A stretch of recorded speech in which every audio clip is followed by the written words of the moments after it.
من عبدالقیوم کتخوجه سابق اعضای حزب نسل اسلامی تاجیکستان در اسفر بودیم در جماعت نوگلی بودم از دهه گنبزی سال 2001 همه حزب نسل اسلام یک ماده شده بود.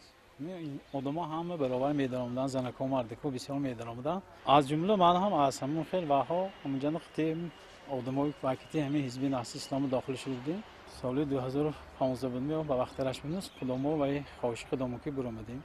وقتی که ما در مجلس نسل اسلام حزب نسل اسلام اشتراک کردیم همونجا که خیلی روستی خیلی پنهانی و آشان ما بی‌خبر بودیم.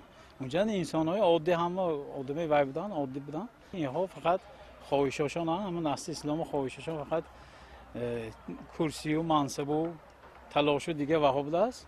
مثلا که ما به خیلی کرسی و هیچ دکانه ما هم تو کار زندگی کردیم گشتگی ما هزار بار بهتر هم گفته. حضور مردمی ما مردمی وای شدگی الحمدلله همه جا با خبر سال 92 یکی وای شود. موضوع همون آدمای اعضای پیشینی اگر آوره همین پول دیدمش که اعضا نمیشه دارم چون که میداند که راه خطا بوده است. این بسیار که حزب اسلام یگان خیلی حزب ویش نبوده است، نیاز نداشته است. اکثر مردم نمیدانستند همین حزب ویش برنامه‌شو ویش هم نمیدانستند، همه داخل میشدن.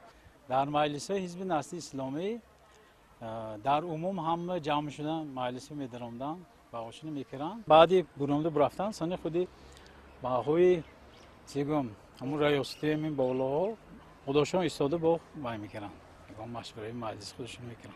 ما همیشه الحمدلله جانبداری صلح و پیشرفت تاجیکستان دیگه مردم تاجیک همون خیانت‌های و همین واهای چیزی سیاست‌های پس فردگی واهای نسل اسلام نمیبخشد.